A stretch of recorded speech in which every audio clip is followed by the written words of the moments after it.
Supreme Court, and latest they are saying that there is no interim stay on the electoral bonds. They have said that all political parties have to submit particulars of the donors to the Election Commission in a sealed cover. And they've also gone on to say that this case of electoral bonds needs to be a detailed hearing. Let's take it across then to my colleague Abhimanyu Sharma. Abhimanyu, it's been contrary stance from the EC and the centre. What is the implication of the latest verdict? Well, the latest verdict certainly comes as a relief to the centre, since the centre earlier too had argued that they knew that this was a new scheme which was introduced by the centre in order to tackle the issue of black money in the electoral process. They had sought support from the apex court. The centre had also said it is an experiment, and the new government which would be installed after the general elections might have a relook at this scheme, and that is something which the apex court probably pondered upon while delivering its verdict, inferring that this matter requires a detailed hearing. Hence, no interim stay as of now has been imposed on electoral bonds. However, the donations which have been given to various political parties, the details of all those donations along with the particulars of the donors will have to be submitted in a sealed cover to the Election Commission. The sealed covers will remain with the poll body till further court directions come in this regard. The court will also fix this case for daily hearing in near future, for hearing in near future, and based on that itself, a detailed hearing itself, any further verdict would come. But certainly this comes as a relief for the centre, who had defended the scheme of electoral bonds, though they had claimed there may be teething problems in the process since it was an experiment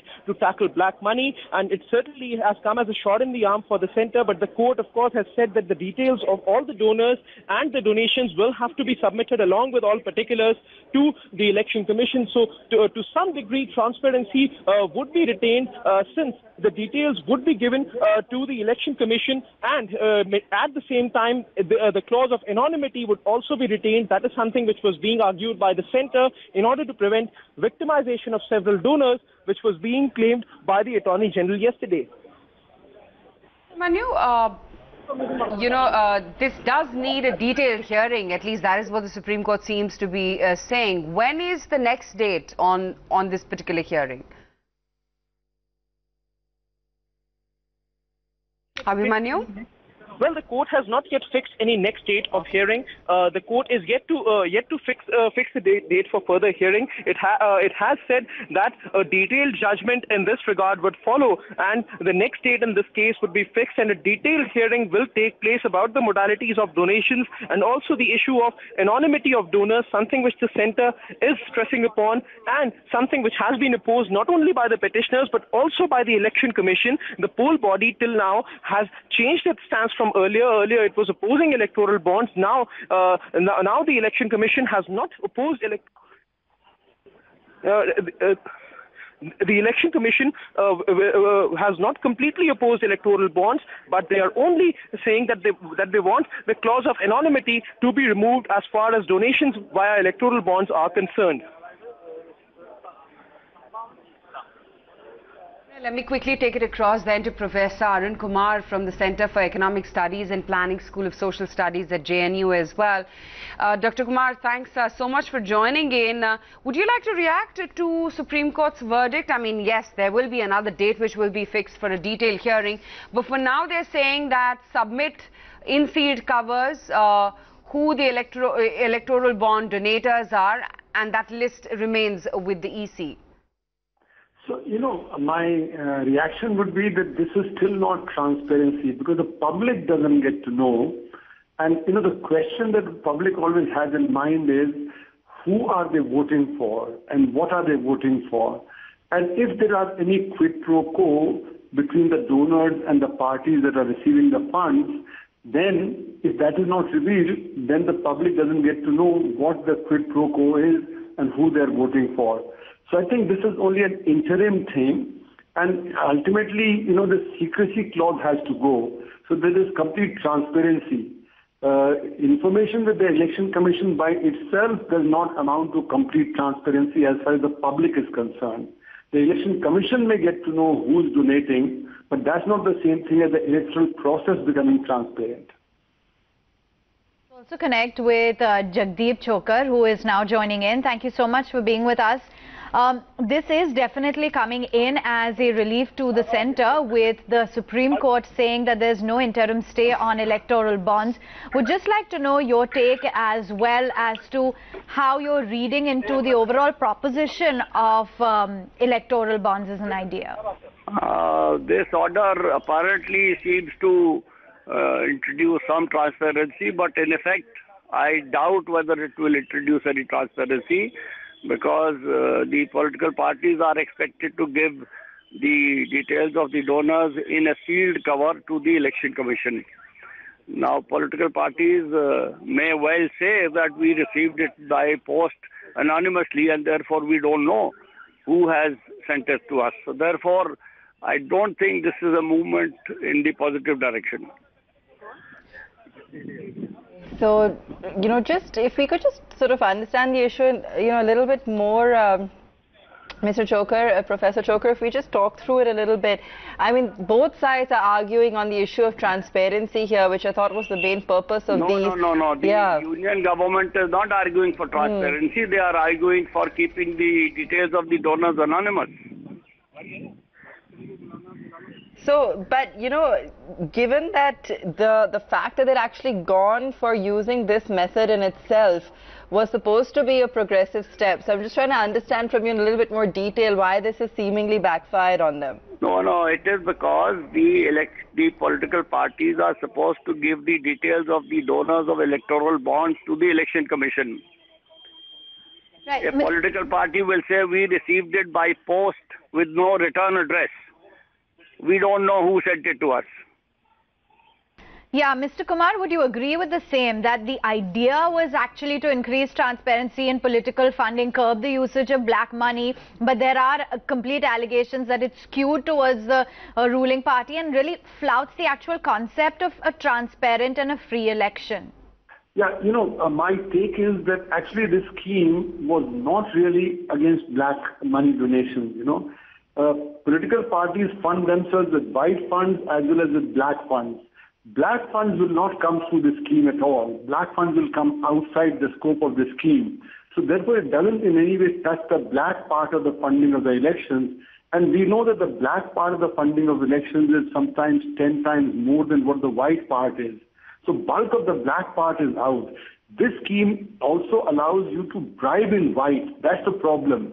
That, because of the anonymity, you can have a quid pro quo with a party, you can get some favors from a party and donate money to them.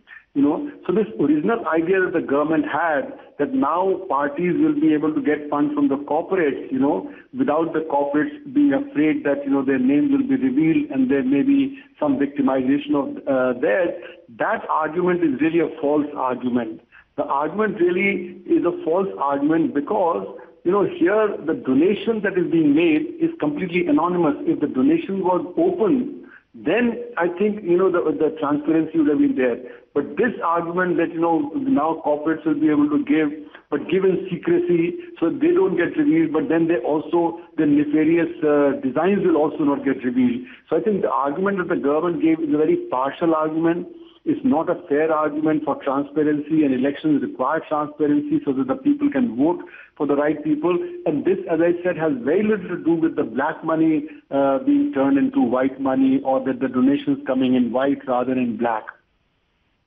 Is there a global precedent for this? Is there something we can compare it to? It's the first time we were trying to do something like this here. Give us a sense of, whether this would be the norm in other countries, because the government has clearly argued that the voters don't need to know the identity. So is there a corresponding argument that one could make given on any other existing example?